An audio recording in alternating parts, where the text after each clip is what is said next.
नमस्कार विद्यार्थी मित्रांनो, मी निलेश शेकाटे पाटील तुमच्या ॲग्री अड्डा या यूट्यूब चॅनलवर स्वागत करतो।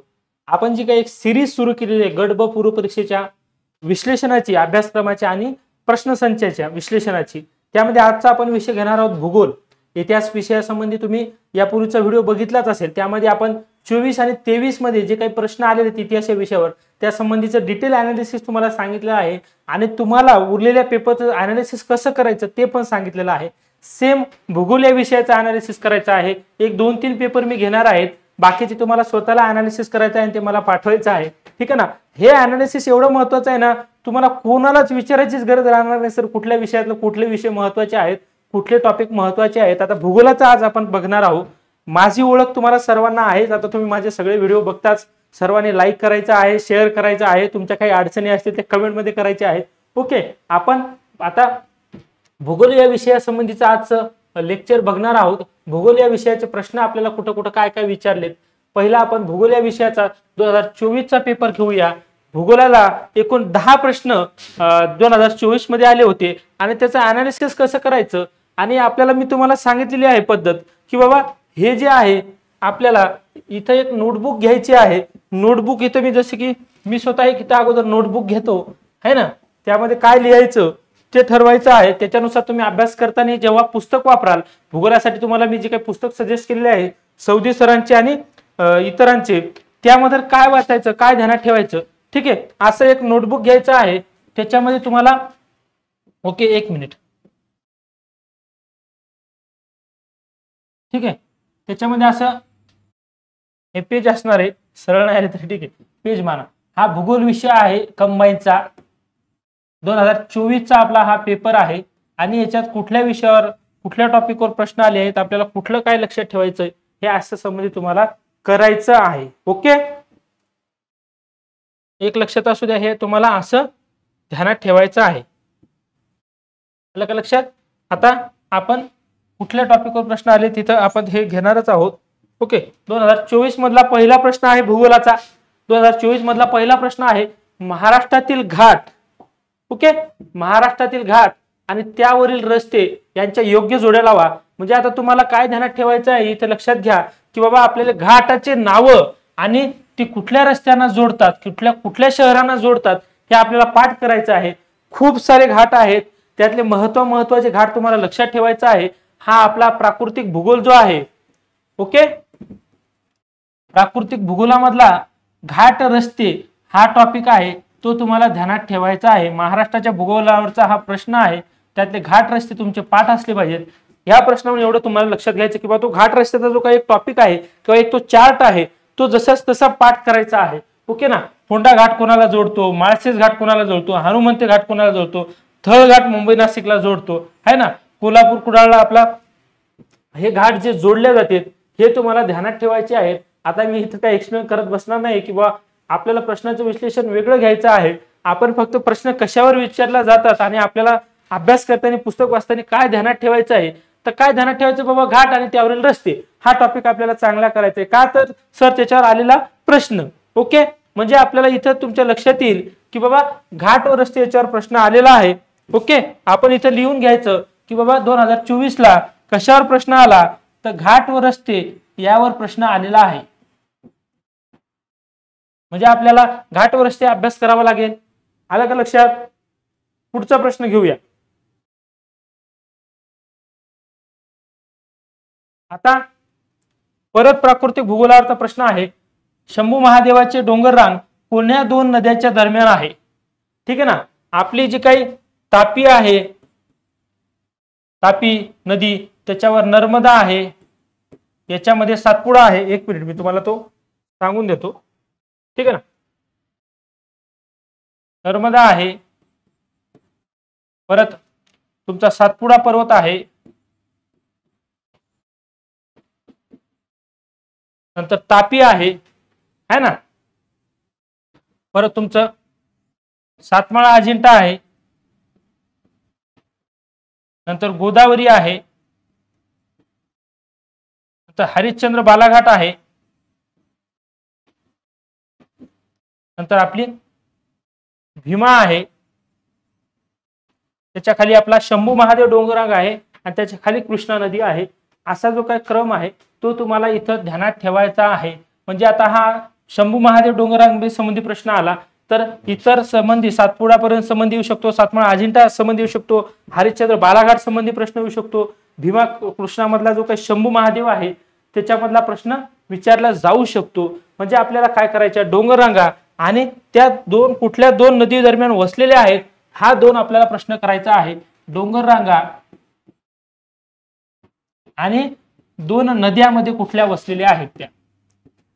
हे असं अनालिसिस तुम्हाला या भूगोल विषयाचं करावं लागेल. म्हणजे ज्यावेळेस तुम्ही एखादं पुस्तक घ्याल, सौदी सरांचं घ्याल किंवा दिलीप पाटील सरांचं घ्याल, त्यावेळेस तुम्हाला एखादा जो टॉपिक वाचाल प्राकृतिक भूगोलामधला त्यातलं तुमच्या लक्षात येईल की बाबा आपल्याला डोंगररांगा कुठल्या दोन नद्या दरम्यान ते ध्यानात ठेवायचे, घाटरस्ते ध्यानात ठेवायचं आहे. ओके, आता आपण तिसऱ्या प्रश्नावर जाऊया. आता इथं आपल्याला खनिजे विचारलेलं आहे. ठीक आहे ना. खालील विधानाचे निरीक्षण करू योग्य. अग्निजन्य खडकात कुठले धातू आढळतात. ठीक आहे ना. स्तरित खडकात कुठले खडक म्हणजे खनिजे आढळतात. ओके. आणखी रूपांतरित खडकात कुठले खनिजे असतात. म्हणजे आपले जे काही खडक प्रणाली आहे तिच्या संबंधीचा हा प्रश्न आहे. आणि कुठल्या खडक प्रणालीमध्ये कुठले खनिजे आढळतात हे तुम्हाला पाठ करावं लागणार आहे. आलं का लक्षात. खडक प्रणाली व त्यामध्ये आढळणारी खनिजे. आता मी हे प्रश्नाचे उत्तर काय हे विश्लेषण करण्यासाठी हा व्हिडिओ नाहीये. आपल्याला लक्षात काय ठेवायचंय पुस्तक वाचताना, त्याच्यातले टॉपिक कुठले महत्वाचे, कुठल्या टॉपिकवर प्रश्न विचारतो हे आपण बघतोय इथं. ओके. म्हणजे काय सर, खडक प्रणाली व त्यात आढळणारे खनिजे यावर प्रश्न आलेला आहे. मग मला काय करावं लागेल सर, आता मी ज्यावेळेस खडक प्रणाली हा टॉपिक वाचेल त्यामध्ये मी सगळ्या खडक प्रणालीमध्ये कुठले कुठले खनिजे आढळतात ते मी पाठ करणार आहे किंवा मी ते लक्षात घेणार आहे, समजून घेणार आहे. ओके, असं करायचं आहे. आता आपल्याला चौथा प्रश्न करायचा आहे.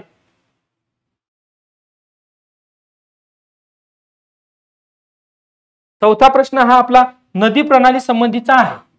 महाराष्ट्रात भीमा नदीचे स्वतंत्र खोरे आहे. पैनगंगा नदी अजिंठा डोंगररांगेत उगम पावते. मांजरा ही कृष्णेची उपनदी आहे. सिंदफणा नदी ही गोदावरीची उत्तरेकडील उपनदी आहे. आता आपल्याला महत्वाचं काय आहे माहितीये का, इथंच मी तुम्हाला सांगून ठेवतो म्हणजे आपल्याला तिकडे जाणं सोपं जाईल. तिथं फक्त नदी प्रणाली हा मी घटक सांगणार आहे. नदी प्रणाली आपल्याला चांगली करायची आहे. नदी प्रणालीमध्ये काय करायचं सर, पहिल्यांदा तर उगम कुठे पावते. ओके. उपनद्या कुठल्या, संगम कुठे होतात कुठल्या नदीशी. आणखीन काय इथं विचारलंय की बाबा उगम कुठे पावते, उपनद्या कुठल्या. हा, उपनद्या काय डावीकडून कुठली येऊन मिळते, उजवीकडून कुठली मिळते, म्हणजे उत्तर दक्षिण कुठली येऊन मिळते हे लक्षात तुम्हाला ठेवायचं आहे. परत कुठले धरणं बांधलेले आहेत ते पण ध्यानात ठेवा. जलविद्युत प्रकल्प आहेत का बाबा कुठले ते पण ध्यानात ठेवायचं आहे. नदी प्रणालीचा अभ्यास असा करायचा आहे. सर्वात मोठी उपनदी कुठली हे पण तुम्हाला ध्यानात ठेवावं लागणार आहे. म्हणजे नदी प्रणालीचा अभ्यास करताना ह्या गोष्टी तुमच्या खूप महत्वाच्या ध्यानात ठेवायच्या आहेत. नाहीतर नदी प्रणाली आपण ध्यानात ठेवताना इतरच गोष्टी ध्यानात ठेवतो आणि जे विचारले जाते ते आपण विसरून जातो. हे प्रश्न बघितल्यावर तुमच्या लक्षात येईल की नदी प्रणालीमधलं काय ध्यानात ठेवायचंय, उगम कुठं होतो है ना, कुठल्या नदीचं स्वतंत्र खोरं आहे का, त्याची लांबी काय आहे, सर्वात मोठी नदी कुठली आहे, असे प्रश्न तुम्हाला या भूगोलामध्ये महाराष्ट्राचे प्रश्न विचारला जातो. हे तिन्ही प्रश्न आपले महाराष्ट्राच्या भूगोलावर झालेले आहेत. आता इथं तुम्हाला सांगितलं की बाबा नदी प्रणाली प्रश्न विचारलेला आहे. उगम हे त्याचा हे पण लिहा बरं. उगम विचारला, उपनदी विचारली. ओके ना. उजवे डाव विचारलं, कुठल्या तीरावून आलं का लिहा. ज्यावेळेस तुम्ही अभ्यास कराल, नदी प्रणालीचा अभ्यास कराल, ह्या गोष्टी तुमच्या नजरेसमोर असतील. एखादी नदी वाचताना, एखाद्या नदीचा अभ्यास करताना ह्या गोष्टींनुसार तुम्ही अभ्यास करणार आहात. यामध्ये अजून गोष्टी ऍड होतील ज्यावेळेस तुम्ही अजून पेपर पाहाल. पुढचे 20 पासूनचे पेपर तुम्हाला मी सांगितले आपल्याला करायचे आहेत. ओके. आता आपण 14वा प्रश्न झाला. आता आपण 15वा प्रश्न घेऊ. आता प्रशासकीय भूगोलावरचा हा प्रश्न आहे. इथं लक्षात असू द्या, महाराष्ट्रातील 1960 आणि 2020 मधील एकूण प्रशासकीय विभाग अनुक्रमे त्यावेळेस किती होते, आता किती आहेत. आता आपल्याला माहिती आहे एकूण 6 विभाग आहेत. त्यावेळेस 4 होते. ठीक आहे. 2 नवीन कुठले ऍड झाले हे पण तुम्हाला ध्यानात ठेवावं लागणार आहे. ओके ना. तर हा प्रशासकीय भूगोलावरचा प्रश्न आला. असा प्रशासकीय भूगोलामध्ये किती जिल्हे होते, किती विभाग होते, आता किती आहे, जुने किती होते, हे सगळं तुम्हाला ध्यानात ठेवायचं आहे. नवीन आता मी परत इथे तुम्हाला प्रशासकीयबद्दल सांगतो. नवीन जिल्हे कुठले स्थापन झालेत, ओके ना. नवीन प्रशासकीय विभाग कुठले झाले, तालुके कुण्या विभागात कुठले आहेत, किती आहेत, याची संख्या, कुठल्या जिल्ह्यात किती तालुके आहेत, या सगळ्या गोष्टी तुम्हाला या प्रशासकीय भूगोलाचा अभ्यास करताना महाराष्ट्रातल्या भूगोलाचं कधीही तुम्ही जेव्हा पुस्तक घ्याल त्यावेळेस प्रशासकीय भूगोल हा पहिला टॉपिक असणार आहे, पहिलं चॅप्टर असणार आहे. त्याच्यामध्ये ह्या गोष्टी तुम्हाला विचारल्या जाऊ शकतात, हे तुमच्या लक्षात असू द्या. म्हणजे आपल्याला काय प्रश्न विचारलाय, सर प्रशासकीय भूगोलावरचा प्रश्न विचारलाय, पण काय विचारलं की बाबा विभाग विचारले, विभागाची संख्या विचारली, पूर्वी किती होती, आता किती आहे, हे तुमच्या लक्षात आलं पाहिजे. तसं जिल्ह्याची संख्या विचारली जाऊ शकते, तालुक्याची संख्या विचारली जाऊ शकते, आलेले आहेत प्रश्न. पण तुम्ही ज्यावेळेस प्रश्नाचं अनालिसिस करता, स्वतः वाचता, स्वतः पाहता, त्यावेळेस तुमच्या लक्षात येतं की बा नेमका वाचताना आपल्याला काय ध्यानात ठेवायचंय. मार्केटमध्ये खूप सारे प्रश्नपत्रिका विश्लेषणाची पुस्तकं आहेत, ते तुम्ही वाचता आणि डायरेक्ट काय करता, सिलेबस सारखे ते असे पुस्तक घेतात, धडधड धडधड धडधड धडधड वाचून टाकता, पण त्याच्यातून तुम्हाला बोध कुठलाच होत नाही. हा बोध होण्यासाठी नेमके कुठले टॉपिक विचारले जातात आणि आपल्याला वाचताना कुठल्या गोष्टी त्या पुस्तकातल्या ध्यानात ठेवायच्या आहेत, ह्या बोध होण्यासाठी हा आपला उपक्रम आहे, ओके ना. हे कोणी काही कोणाला घेणं नाही कुणाचं, पण मी आता तुमच्यासाठी ह्या सगळ्या गोष्टी सांगतोय, बोलतोय, कारण की मला वाटतं की इतरांचा वेळ वाचायला हवा, वेळ वाया जायला नको. आणि जे काही बिना क्लासचे किंवा बिना तयारीचे किंवा ज्यांना कोणाचं मार्गदर्शन नाही असे जे काही विद्यार्थी आहेत त्यांना हे सगळ्या गोष्टी माहीत असायला पाहिजे. त्याच्यासाठी हा आपला खटाटोप चालू आहे. ठीक आहे, पुढचा प्रश्न घेऊया. हा आपला जो काही मृदा प्रकाराचा जो काही टॉपिक आहे, ठीक आहे ना, किंवा आपलं जे काही कृषी हे चॅप्टर असते भूगोलामध्ये अभ्यास करताना आपण, त्याच्यामध्ये जे काही मृदा हा टॉपिक असतो, ओके, त्याच्यामधली विचारलेली आहे कुठली मृदा कुठं आढळते. मग आता काय सर मी काय ध्यानात ठेवू, बाबा मृदा कुठली आढळते, कुठल्या भागामध्ये. आता इथं 4 विचारलेले आहेत, अजून कुठले प्रकार आहेत का, ठीक आहे ना. याच्यामध्ये अजून काय पिकं कुठली जातात, इथं दिलेलं आहे काळी कापसाची मृदा. याच्यावरून अजून तुम्हाला एक लक्षात आलं असेल, एक मिनिट, ठीक आहे, इथं मृदेचे प्रकार दिले, इथं प्रदेश दिले, ठीक आहे, इथं पिकं पण विचारली जातात, ठीक आहे, पिकं पण विचारली जातात, हे एक लक्षात असू द्या. इथं काळी कापसाची मृदा कुठे आढळते, आता आपल्याला माहिती आहे की ही विदर्भात आढळते, जांभी मृदा कुठे आढळते, कोकणात आढळते, असं हे सगळं तुम्हाला पाठ करायचंय. कोणती मृदा कुठे आढळते, तिथे पिकं कुठली घेतली जातात, इथं आता सरळ सरळ सांगितले कापसाची मृदा, ओके ना. हे आपल्याला तुम्हाला ध्यानात ठेवायचं आहे, ठीक आहे. पुढे जाऊया. आता इथं काय विचारलं सर, तर मृदा प्रकार विचारलाय, हा असं तुम्हाला लिहून ठेवायचंय, मृदा प्रकार आणि आढळ कुठं आहे त्याचा. अजून काय विचारू शकते सर, कुठले पिकं घेतली जातात. सर्वात मोठ्या प्रमाणात आढळणारी महाराष्ट्रातली मृदा कुठली, भारतातली मृदा कुठली, असे पण प्रश्न आलेले आहेत. हे स्वतः तुम्हाला अनालिसिस केल्यावर खूप सोपं आणि अभ्यास करताना पुस्तक वाचताना, नाहीतर सर एवढं मोठं भूगोलाचं पुस्तक आहे हो, मी काय वाचू सर, माझ्या याच्यातल्या लक्षातच राहत नाही, एवढं मोठं काय वाचावून काय ध्यानात ठेवा. अरे बाबा हे ध्यानात ठेवायचं आहे, त्याच्यावर प्रश्न येतात त्या गोष्टी ध्यानात ठेवायच्या आहेत. आणि प्रश्न सिलेक्ट करणारा व्यक्ती असेच प्रश्न विचारतो जिथे मुद्दा असतो काहीतरी महत्वाचा आणि त्याने ते अनालाइज करून ते प्रश्न काढलेले असतात. त्या प्रश्नावरूनच आपल्याला शिकायचं की पुस्तकातलं काय वाचायचं, आपल्याला दुसरं कुणाकडून नाही शिकायचं. ओके, मी काय माझ्या मनानं नाही सांगत आहे तुम्हाला. आता हा भारताच्या भूगोलावरचा प्रश्न आहे, इथे तुमच्या लक्षात आलं असेल, मी कालच आपण बोलताना पण म्हटलेलं आहे की भारताच्या भूगोलावर पण प्रश्न येतात.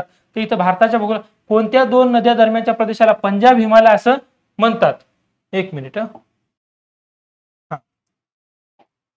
पंजाब हिमालय कुठल्या 2 नद्याच्या दरम्यान म्हणतात असा हा प्रश्न आहे. मग आता हिमालयाचे वेगवेगळे जे काही भाग पडतात, ठीक आहे ना, इकडनं असा जो काही हिमालय आहे त्याचे जे काही पूर्व हिमालय, मध्य हिमालय, आणखीन पश्चिम हिमालय असे जे काही भाग पार पडतात, इकडून हे पश्चिम मध्य पूर्व हिमालय जे काही भाग पडतात, आणखीन त्याला वेगवेगळे नाव आहेत. काश्मीर हिमालय आहे, कुमाऊ हिमालय आहे, हिमाचल हिमालय आहे किंवा पूर्वोत्तर हिमालय आहे. त्यातले महत्वाचे शिखर कुठले किंवा कुठल्या हिमालयाला कुठला नाव दिलं आहे, कुठल्या, इथं 2 नद्या आहेत, सिंधू आहे, सतलज आहे, काली आहे, तिस्ता आहे, ब्रह्मपुत्र आहे. आता सगळं माझ्या ज्ञानाचं काही इथे प्रदर्शन करत नाही. तुम्ही म्हणाल सर आता तुमच्या ज्ञानाचं प्रदर्शन तुम्ही चालू केलंय.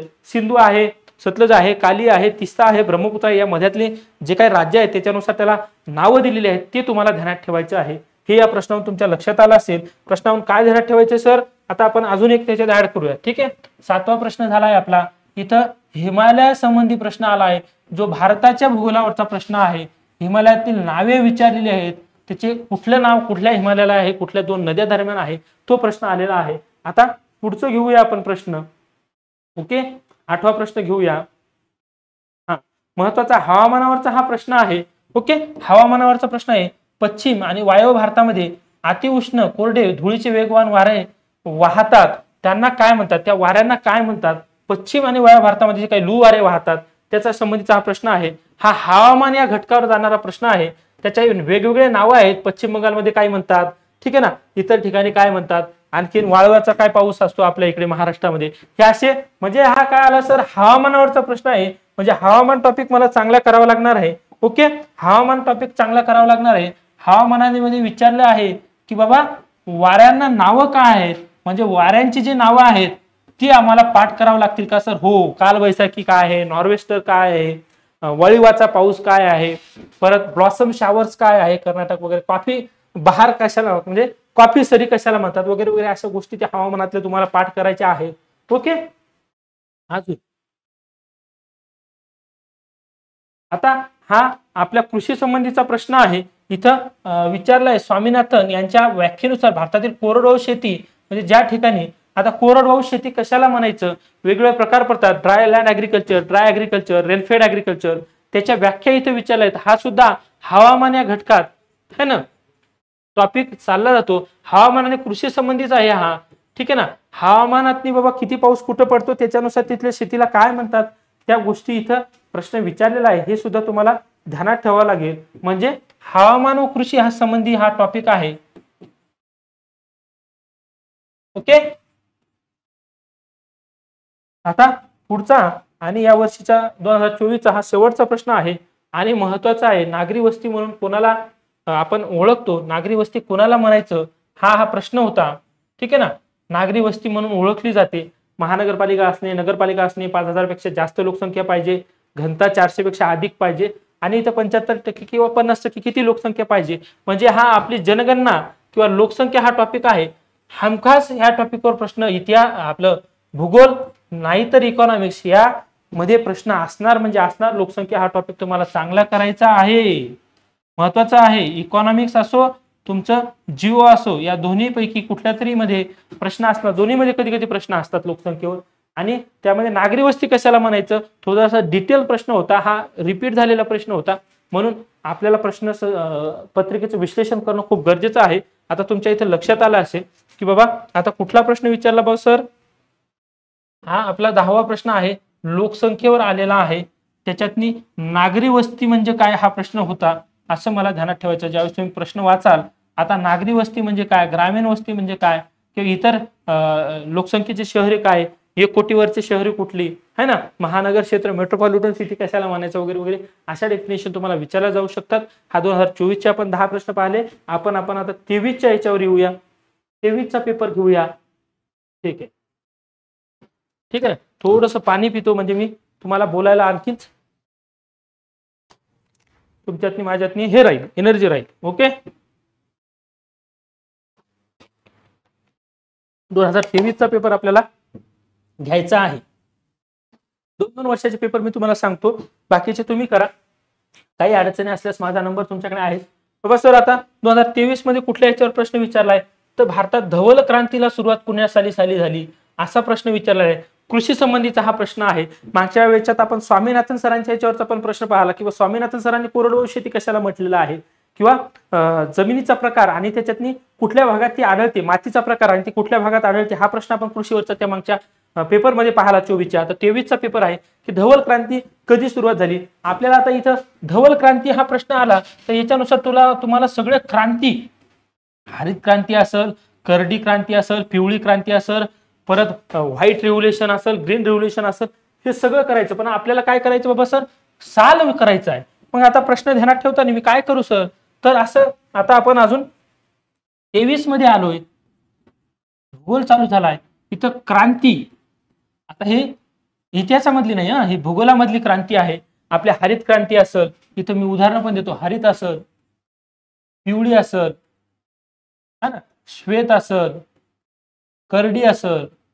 मग सर ह्या क्रांती कशा संबंधी आहेत? हरित क्रांती जशी कृषी संबंधी आहे, ओके ना, काही तेलबिया संबंधी आहे, काही खता संबंधी आहे, कुठली व्हाईट रिव्होल्यूशन आपलं दुधा संबंधी असेल श्वेत क्रांती, तर हे कशा संबंधी आहेत, केव्हा सुरुवात झाली, याचे फादर कोण आहेत, जसे की ग्रीन रिव्होल्यूशनचे फादर आपले स्वामीनाथन सर आहेत, त्या संबंधीची माहिती तुम्हाला हा प्रश्न याच्यावरून सगळी ही माहिती काढायची आहे. आणि अभ्यास करताना त्यावेळेस तुम्ही कृषीचा अभ्यास कराल, त्यामध्ये समजा क्रांती दिलेल्या असल्या तर हे तुमच्या लक्षात आलं पाहिजे की बाबा मला तिथं प्रश्न विचारला ना, मग हे मी आता ध्यानात ठेवायला पाहिजे. ओके, पुढे जाऊया. पुढचा प्रश्न आहे महाराष्ट्राच्या दख्खनच्या पठारावर, ओके, महाराष्ट्राच्या दख्खनच्या पठारावर ग्रामीण भागामध्ये घर बांधणीसाठी स्थानिक दगडाचा वापर केला जातो. तो दगड कुठला आहे? जांभा दगड आहे का, ग्रॅनाइट दगड आहे का, बेसाल्टचा दगड आहे? तर आता आपल्याला हा पठारावरचा विचारलाय. ओके, जांभा दगड हा आपला कोकणात आहे हे तुम्हाला माहित असेल, ठीक आहे ना. ग्रॅनाइट आणि संगमरवरचा दगड तर आपल्या महाराष्ट्रात काय आढळत नाही, तर बेसाल्टचा दगड किंवा हे आपण वापरू शकतो, ठीक आहे ना. इथं प्रश्न काय विचारलाय? घर बांधणीसाठी स्थानिक दगडाचा. आता इथं काय आहे? हा प्राकृतिक वरचा प्रश्न आहे. ओके, आणि आपण जो काय खनिजे वगैरे पाहिलं होतं तसे इथं दगडाचे म्हणजे आपले याचे प्रकार विचारलेले आहेत. दगडाचीच लिहू आता. जांभा दगड आहे ना, बेसाल्टचा दगड किंवा खडक, जांभा खडक, खडक म्हणू शकतो, दगड म्हणू शकतो, ठीक आहे. खडक लिहू बाबा, उगाच नाही तर सरांनाच माहित नाही असं म्हणतील लोक. ओके, आता आपण जाऊया पुढच्या प्रश्नावर.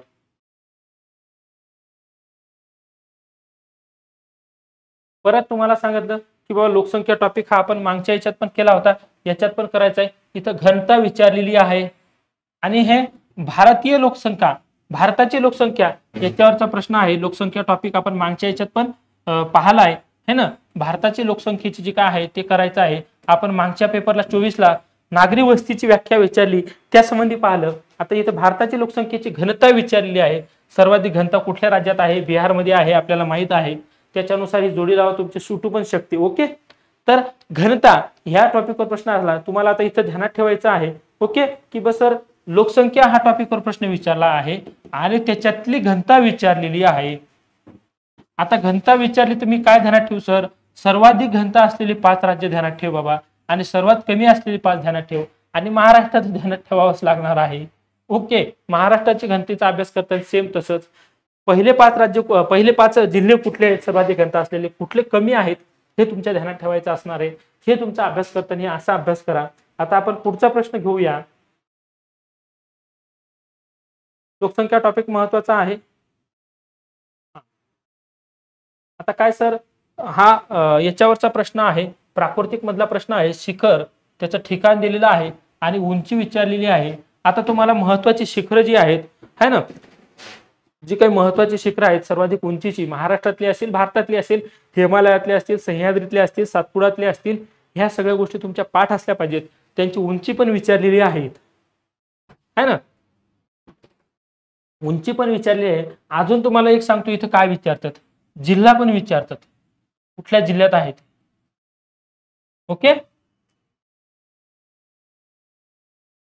जिल्हा पण विचारतात. म्हणजे आता हे तुम्हाला काय करायचंय, इथं तुम्हाला सांगून देतो अभ्यास करताना कसं ध्यानात ठेवायचं. सर्वात उंचीची शिखरे, ओके, आता ते सह्याद्रीतले असू द्या, सातपुडातले असू द्या, हिमालयातले असू द्या, आणखीन कुठल्याही जे काही प्रणाली आहेत है ना, सह्याद्री वगैरे त्या प्रणाली ज्या आहेत त्याच्यातनी आपल्याला ते ध्यानात ठेवायचं आहे. हिमालयाच्या सह्याद्रीच्या उंचीची शिखरे सर्वाधिक वाले करायचे, सर्वात कमी वाले करायचे आहेत. आणि जिल्हे, आता भारताच्या म्हणजे महाराष्ट्रासंबंधी ते जिल्हे विचारतात, भारतासंबंधी तसं काही जिल्हा विचारत नाहीत. सर्वाधिक उंचीचं कितलं आहे ते विचारू शकतात. आलं का लक्षात? पुढे जाऊया आपण. आता इथे तुम्हाला काय लिहून घ्यायचं आहे सर,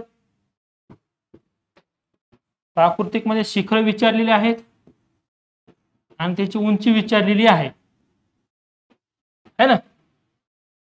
प्राकृतिक मध्ये शिखर आणि त्यांची उंची विचारलेली आहे. जिल्हे पण विचारू शकतात आणि सह्याद्री असेल, सातपुडा असेल, हिमालय असेल, त्यातले सर्वात उंचीचे शिखर आपल्याला करायचे आहेत. महाराष्ट्रातल्या याच्यातले जिल्हे पण करायचे आहेत है ना. आता आपण पुढचा प्रश्न घेऊया. असं अनालिसिस तुम्हाला भूगोलाचं करायचं आहे. आता रो रो वाहतूक पहिल्यांदा भारतात कोण्या रेल्वे मार्गावर सुरू झाली म्हणते? हे वाहतूक व दळणवळण नावाचा जो काय आपल्या भूगोलामधला टॉपिक आहे त्याच्यावरचा हा प्रश्न आहे, है ना. वाहतूक व दळणवळणला जो काही प्रश्न आहे त्याच्यावरचा हा प्रश्न आहे. पहिल्यांदा कुठे सुरुवात झाली? तर भारतातली पहिली रेल्वे, ती इतिहासातही विचारते, इथं रोरो सेवा विचारली, ती भूगोलातही विचारते, कारण वाहतूक व दळणवळण भूगोलामध्ये येतो. कोकण रेल्वे मार्गावर तर हमखास प्रश्न असतो किंवा कोकण रेल्वे मार्ग किती अंतराचा आहे, कधी तो स्थापन झालाय, कुठल्या 4 राज्यात आहे, त्याची वाटणी कशी आहे, सर्वात मोठा बोगदा कुठला आहे, सर्वात मोठा उंच पूल कुठला आहे, त्याच्यावरचे असे प्रश्न असतात. म्हणजे आपल्याला काय माहिती व दळणवळणावर प्रश्न माहिती नाही, फक्त वाहतूक व दळणवळणावर हा प्रश्न आलेला आहे. आणि त्याच्यामध्ये काय सर, प्रथम काय आहे हे विचारलेलं आहे. ओके, असं अनालिसिस तुम्हाला करायचं आहे. पुढे जाऊया आपण. परत आता हा भारताच्या भूगोलावरचा प्रश्न आहे. इकडनं राज्य दिलेले आहेत आणि इकडले पर्यटन स्थळ दिलेले आहेत. पर्यटन नावाचा स्पेशल टॉपिक आपल्याला भूगोलामध्ये अभ्यासाला असतो, ठीक आहे ना. पर्यटनामध्ये भूगोलामध्ये सगळा तो टॉपिक आहे पर्यटन. यामध्ये महत्वाची आपलं थंड हवेची ठिकाणं असतील, है ना, किंवा गरम पाण्याचे झरे असतील, असे वेगवेगळे आपले धार्मिक स्थळ असतील, विज्ञानासंबंधीचे काही शहर असतील, ह्या गोष्टी तुम्हाला पर्यटनामध्ये करायच्या आहेत. आपल्या इथले 12 ज्योतिर्लिंग असतील, शक्तिपीठ असतील, है ना, आपले शक्तिपीठ असतील 3.5. महत्वाचे जे काय आपले साधू संत होऊन गेले त्यांच्या समाधी कुठे आहेत, ठीक आहे ना, समाधीला नाव काय आहे, तिथलं काही पर्यटन स्थळ महत्वाचं आहे का, या पर्यटनासंबंधीचा अभ्यास तुम्हाला करायचा आहे. भारताचा आणि महाराष्ट्राचा दोन्ही तुम्हाला करायचा आहे. इथं तुमच्या लक्षात आलं असेल की बाबा काय करायचं सर, पर्यटन स्थळ करायचे आहेत. भारतामध्ये काय करायचं की बाबा कुठल्या राज्यात कुठले पर्यटन स्थळ आहेत, आणि महाराष्ट्रामध्ये तर त्याचे जिल्हे पण विचारू शकतात. ओके, पुढे जाऊया.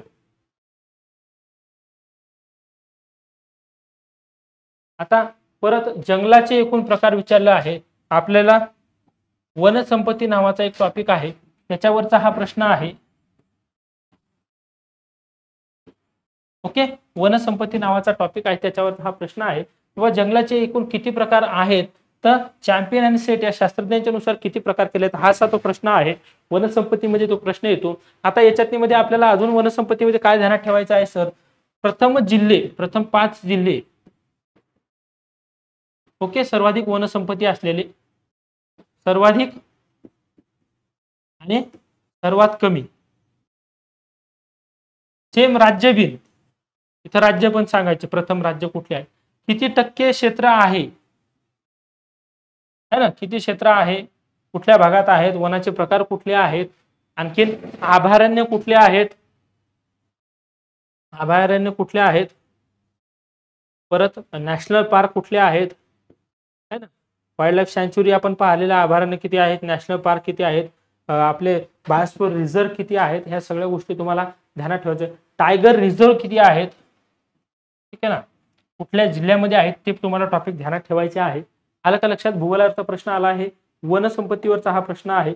आणि वनसंपत्तीमध्ये काय ध्यानात ठेवायचं हे मी तुम्हाला सांगितलेलं आहे. हा वनसंपत्ती संबंधीचा 7वा प्रश्न आपल्याला आलेला आहे. तुम्ही भूगोलाचं पाहिलं असेल की प्रत्येक टॉपिकला ते टच करतात. म्हणजे भूगोलाचं जे काही पुस्तक असते, सौदी सरांचं असो का दिलीप पाटील सरांचं, त्यातले प्रत्येक टॉपिक महत्वाचे असतात आणि पाठांतरासारखं ते आहे. काही गोष्टी त्याच्यातल्या काही गोष्टी समजून घ्यायच्या आहेत. ओके, वनसंपत्तीवरचा प्रश्न होता. आपण आता पुढे जाऊया.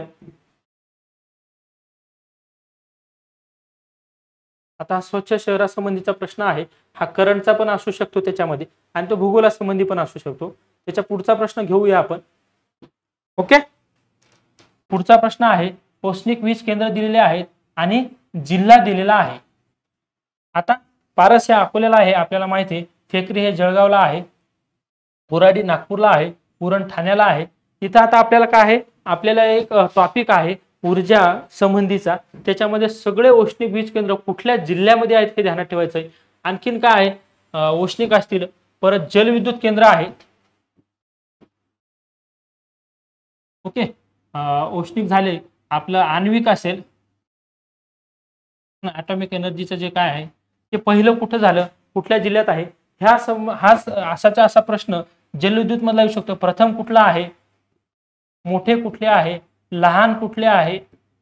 आण्विक संबंधी पण तसा येऊ शकतो. ॲटॉमिक एनर्जीचं जे काय आहे आपलं तारापूरचं तिथं पण येऊ शकतो. जैतापूरला होणार होता त्याच्यावर पण प्रश्न येऊ शकतो. आता काय करू सर मी, तर सर्वाधिक मोठा कुठला आहे, कुठल्या जिल्ह्यामध्ये आहे हे तुम्हाला पाठ करावं लागणार आहे. औष्णिक केंद्रासंबंधी असेल, जलविद्युत केंद्रासंबंधी असेल, आण्विक असेल, भूउष्णिक ऊर्जा असेल, ॲटॉमिक एनर्जी ज्याच्या संबंधी असेल, तर हा ऊर्जा व साधन संपत्ती त्याच्यावरचा प्रश्न आहे. इथं तुम्हाला हा लिहून घ्या. ठीक आहे ना. खनिजासंबंधी हा प्रश्न येतो कारण कोळशापासून ती औष्णिक ऊर्जा निर्मिती होते, पाण्यापासून जलविद्युत निर्मिती होते, ॲटॉमिक एनर्जी निर्माण होते आपल्या युरेनियम थोरियम असेल त्याच्यापासून. ठीक आहे ना. जिल्हा इथं विचारलेला आहे हे पण लिहून घ्यायचं कारण की आपण ज्यावेळेस अभ्यास करू ते पुस्तक वाचू त्यावेळेस आपल्याला ते जिल्हे ध्यानात ठेवायचं हे आपल्या लक्षात येईल. ओके. आता हा 9वा प्रश्न बघूया कशावर आलेला आहे. आणि हा रायलसीमा पठाराचे स्थान हा भारताच्या भूगोलावरचा प्रश्न आहे. ओके. भारताच्या भूगोलावरचा हा प्रश्न आहे आणि भारत भूगोल आणि प्राकृतिक एवढं ध्यानात ठेवा. म्हणजे तुम्हाला सांगितलं आहे भारताच्या भूगोलासाठी 10वीचं पुस्तक जे आहे भूगोलाचं स्टेट बोर्डचं जुनं आहे ना, स्टेट बोर्ड ओल्ड, ते तुम्हाला करायचं आहे. त्याच्यातले नकाशे चांगले करायचे आहेत.